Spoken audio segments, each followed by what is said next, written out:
At the Tomb of the Unknowns in Arlington National Cemetery, President Bush lays a wreath to mark the official observation of Memorial Day 2005.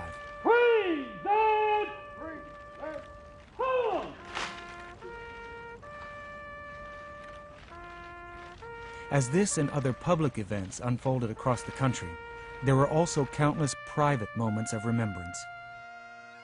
In Pflugerville, Texas, just outside Austin, the Norwood family gathered at the grave of their son Byron, a 25-year-old Marine sergeant who died last November in Iraq. And I believe it was his selfless nature that led him to ultimately make the ultimate sacrifice for his country and his brothers.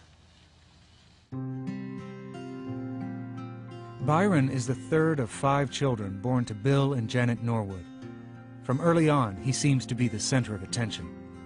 He didn't let you overlook him as the middle child. He loved to make people laugh. He always did. He was kind of a class clown in school. But Byron also has a serious side, especially when it comes to his patriotism.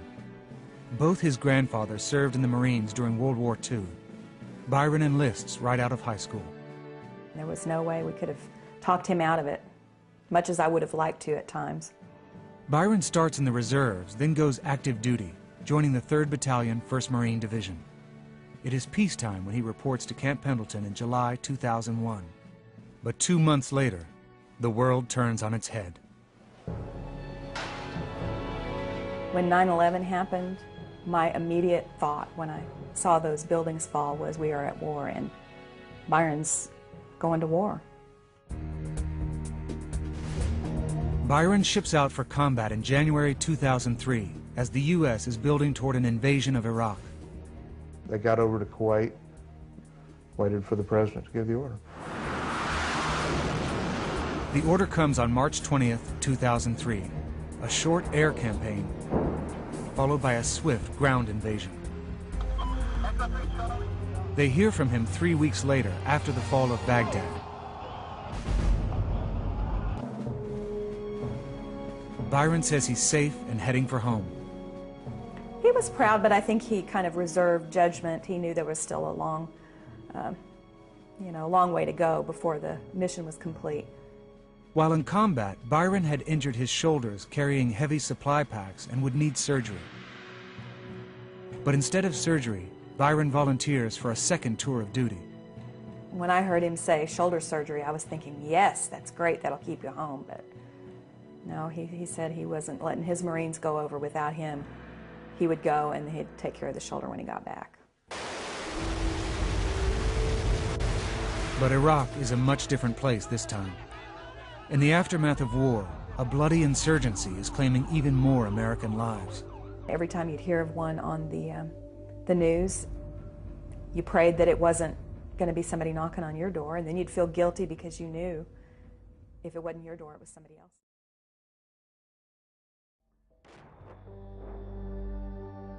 Just before the invasion of Fallujah, Byron calls home.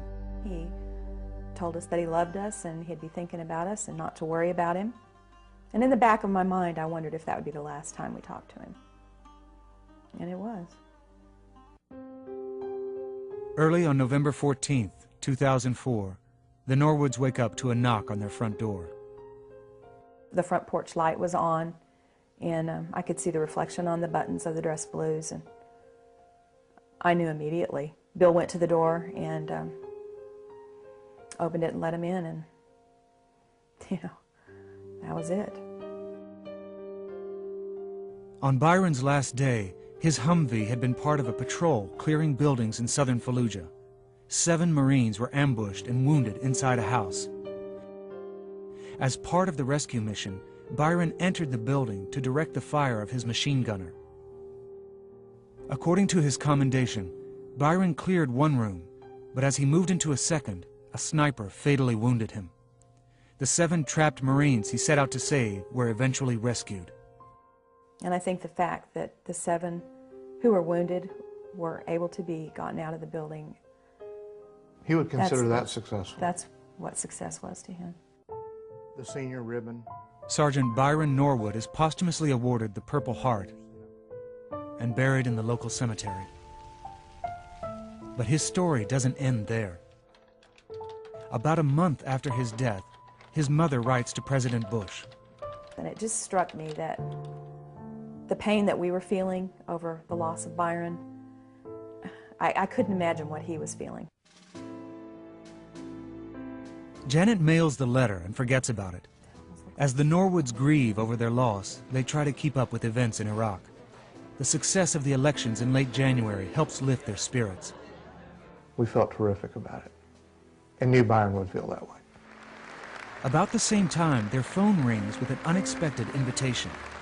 The White House has read Janet's letter and invites the Norwoods to be the president's guest at his State of the Union address. Bill and Janet sit in the First Lady's box, behind another guest, an Iraqi woman named Safiya Talib al-Suhail. They learn her story during the speech. 11 years ago, Safiya's father was assassinated by Saddam's intelligence service. 3 days ago in Baghdad, Safiya was finally able to vote for the leaders of her country, and we are honored that she is with us tonight.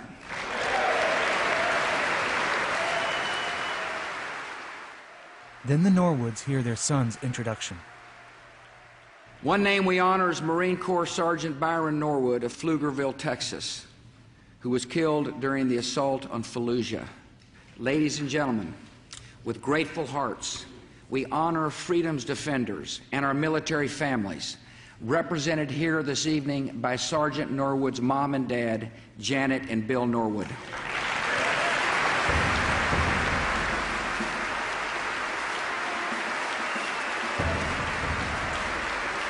Then, the woman who was finally able to vote hugged the mother whose son helped make it possible. She said so many times, "Thank you." To me, it just sort of put a face and a heart onto what Byron died for. And I guess explained some things to my heart that I needed to understand. During the hug, Byron's dog tags, which Janet always carries, tangle in Safiya's blazer. We have definitely felt like he's kind of guided things along, somehow. His battalion lost 33, including Byron. There are 33 families just from our battalion feeling just like we do. It's a high price that's paid for what we enjoy here.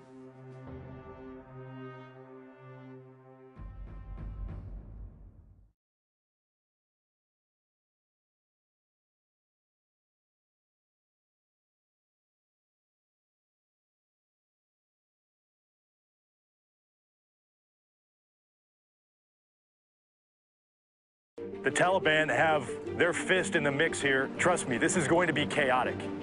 I guarantee you we will lose Marines. What happens over the next 5 days will be a cornerstone of your memory for the rest of your life.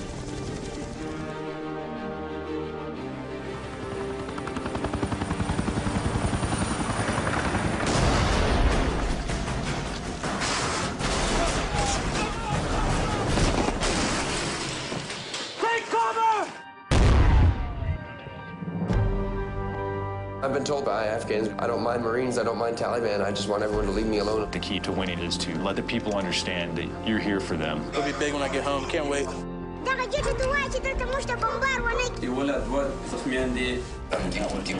Marines don't fight wars. Marines fight battles. And the other stuff will drive you crazy.